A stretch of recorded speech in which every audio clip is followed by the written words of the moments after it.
we look at last night's Mavericks game. Does anything matter? Ooh. I realize that there's a lot of things that probably shouldn't matter, but do you feel like they all fall to the wayside because Luka came back after we were all really scared about his knee, and then they won in overtime? Okay, so I'm going to keep it all the way 100 with you this morning. I thought they shouldn't have played him last night because it's the final game of a 4-game road trip. You've got, several days off before their next game on Saturday against Washington. I said, hey, what the heck, man? Just let him sit out. He's missed the first 3 games. No harm, no foul. Let him get fully rested and get ready to play on Saturday. This is why I don't work for the Mavs front office or work for anyone there, because I would have made a poor decision last night because he was spectacular, especially in the third quarter. 15 points in the third quarter really got them back into the game. And what's wild about last night is Doncic didn't score a single point in the fourth quarter or overtime last night. That is how effective his teammates were in making plays off of him because of the amount of double teams that he was seeing, and give credit to his teammates for being able to make plays and being able to help him out, especially in fourth quarter and overtime. Because if you had told me Luka Doncic is not going to score a point in the fourth quarter and overtime, the Mavs will still win that game, I would have told you they would have lost that game. But give credit to his teammates for handling their business last night. So, Kevin, I want to keep it positive here right now for this next thing. You won't believe what I said in overtime out loud. I can't believe this either. I said, get the ball to Porzingis. Because, they were playing a small lineup. That's huge. Mm-hmm. And they were at times they had the Duke kid, the lefty Duke kid, Kennard. Is that? Oh, yeah, Luke Kennard. Yeah, he can't guard anybody in the NBA. No, he couldn't at Duke They just had, unless it was Paul George, and Paul George still struggled with Porzingis last night because of just the size difference. And so for the first time in a long time, Kevin, I was begging, especially in overtime, get the ball to Porzingis. This is our best way to win this game. Yeah, he was able to take advantage of a smaller lineup for the Clippers.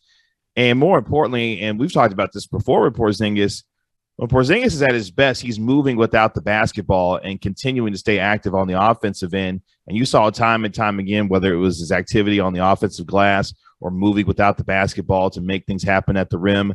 An engaged Kristaps Porzingis is a good one for the Dallas Mavericks, and you saw it again last night. Now scored 20-plus points in a career-best 7 consecutive games. That just shows you where Porzingis is playing at right now in terms of the level of play. And, in fact, I asked Kristaps Porzingis last night. He's been really good in the last couple of games, in the fourth quarter, in the first game, although they lost. But he was really big in the fourth quarter and overtime, last night. So I asked him last night, KP, how comfortable are you in these moments given what you've been able to do and play big? Here's what Porzingis told me last night. Yeah, I'm just feeling free. I would say that's the main thing, just feeling free to play my game and my teammates are trusting me, my coaches are trusting me, and I'm out there just having fun. That's the main thing. If you're not having fun, it's tough to play and give your all. I feel like this year we have that kind of environment and we're just playing hard for each other and having fun out there. Look at that. KG showing up to be part of the show and bringing audio with him and doing work that other people will rip off. I appreciate you very much, good sir.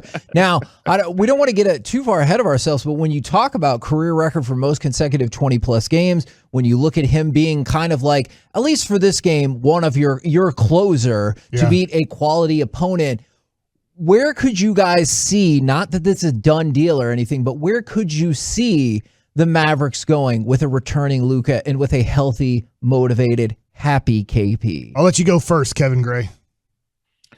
I think this is a second-round team if you get a healthy Porzingis, for the rest of the season playing at this kind of level. Not that he needs to go off for 30 every night, which is, would be great, especially going 10 and 10 from the free throw line. But if you can get a combined, 50 points from these two at minimum every single night where, Luka's going to get his, every single night for the most part.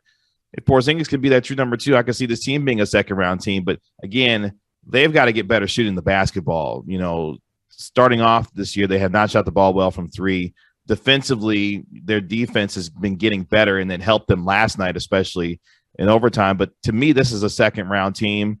If Porzingis and Doncic are the kind of combination that they think that they can be going forward this season. I think it's going to be, I'm agreeing with Kevin, and I think it's going to be really tough to kind of project them to be more than that. Yeah. And even getting to the second round is going to be a heck of a probably feat, because when you look at the Western Conference, I get there's no, well, I shouldn't say there's no dominant team. Phoenix is dominant right now, and Golden State is pretty darn good. But when you look at Phoenix and Golden State, and I know the Lakers are off to a bad start, but if you have a healthy LeBron and a healthy Anthony Davis come playoff time, that's a heck of a team to try to knock out of the playoffs. And you have Utah, who seems to fail come playoff time, but still they're going to win 55-plus games in the regular season. Denver obviously isn't healthy. Jokic is great. When you start looking at it that way, you go, okay, what's the matchup? And then this Clipper team we've played twice. If Kawhi is back and healthy for the playoffs, that throws another team into the mix. I just named 5 teams right there. Yeah. So beating one of those teams come playoff time would be a heck of a feat. And I feel like it would always be a heck of an encouragement in terms of like, hey, they're making progress there in Dallas, because that's always, you don't want to be the team that like, they're fine, but they'll lose in the first round. Can I say something here? And I don't want to get too negative here, because it's a great win. Obviously, the last 3 minutes of regular time was about as bad a basketball as you could play. It was awful. It was awful. It was almost like they thought they had it won. So then Luka throws up a corner 3-point air ball just for fun, just to see what could happen if he tries a crazy shot. Like, it's just like, guys, can we just have like 2 or 3 good possessions here and we'll win the game? But they're like, nah, I don't really want to. I bet we'll still win it. And you ended up losing it. Here's one of the things. They were ahead by 10 with 1:35 left. And Kevin, I haven't talked to you about this, and I just want to know your opinion. This was the first start for Willie Cauley-Stein. Played 17 minutes, 2 points, 2 rebounds, and no block shots. He had 1 assist, 1 steal. So he did, in his 17 minutes, 2 points, 2 rebounds. And then Powell moves to the bench for 9 minutes and gives you 0 points and 1 rebound. When you look at your center position there, and I know that then they went to Porzingis playing the 5. That's one thing that worries me when you say, how far can they go? Like when Hagelin asked that, the one thing that worries me is our center position is so weak. Last night, you get 26 minutes and you get a combined 2 points and 3 rebounds out of your center position. Yeah, this is the thing. You know, Porzingis and this team has committed themselves to him playing more 4 this year. I think their best basketball is with him playing at the 5. That's just me personally. But when you see elements of what he's been able to do, he's finishing better in terms of his post touches. You know, he's still being able to shoot the ball well from the 3-point line.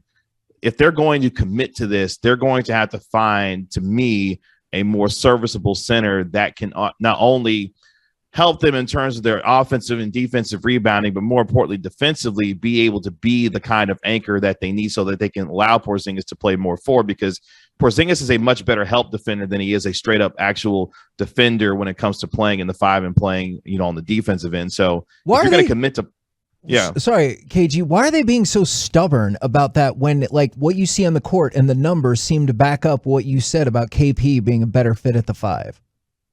Well, this is part of making him happy. This is part of making and putting this team in the best position for him to accentuate what he believes his strengths are. And honestly, this goes all the way back to the summer when they hired Jason Kidd. You know, Kidd talked about, look, we're going to get Porzingis back to what he was doing in New York. You know, my question was, when he said that, does he have the body and the health to be able to play that kind of way, you know, for a majority of the season? And right now he's in a really good stretch where his body is feeling good. He's making the kinds of plays, whether it be cutting to the rim, you know, helping out on weak side with little block shots and those kinds of things, where he's playing well right now. That's the ultimate question for the rest of the season. How long can he continue to keep this up, given what we've seen from him in terms of his health? And if he can, then okay. Would you bet on that? No. Yeah. You know, his track record says no, but at the same time, here's the thing. And what's been encouraging to me is that when Porzingis is available, Kidd is playing him. We haven't seen anything in terms of like load management or, you know, him sitting out back-to-backs. Like when he's been able to play, he's going to play. And if that's the case, he talked about the season coming into the year a bit stronger, a bit healthier. And so far, that's been a beneficiary for him in terms of how much he's been able to play and the way he's been able to play, especially better, you know, in late game situations. So I think it'll remain to be seen. If I had to bet on it, I would say no, just because unfortunately the history says to bet that way. But if he's going to continue to remain healthy, Kid is going to play him. So we'll see how it goes the rest of the year. Go ahead.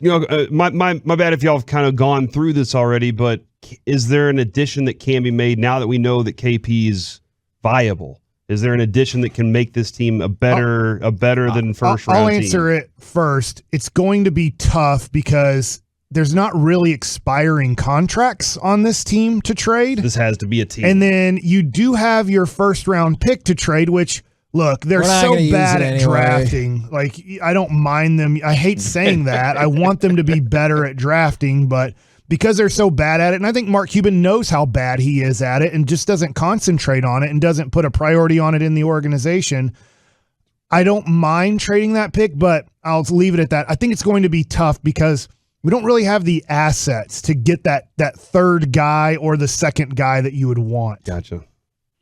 Yeah, and it's still early on in the season where, teams are still trying to figure out what they are. Sure. We haven't even got to Christmas yet. So, and we already need to fix the team, KG. I don't got time for all that.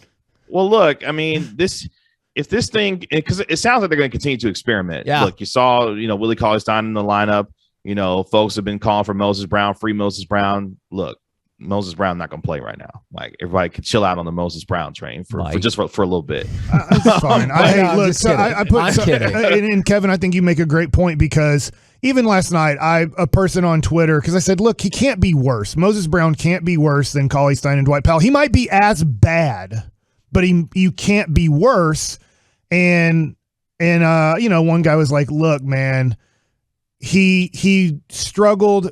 Boston didn't even want him. Boston got him for nothing and gave him to us for the Josh Richardson just to make it financially work out. They thought nothing of him. Boston struggles with their big man rotation. They don't have big man that can. They got Horford, who's a nice role player, but it just is one of these things where Moses Brown probably is not as good as I hope that he is because he had 3 really good games last year for Oklahoma City.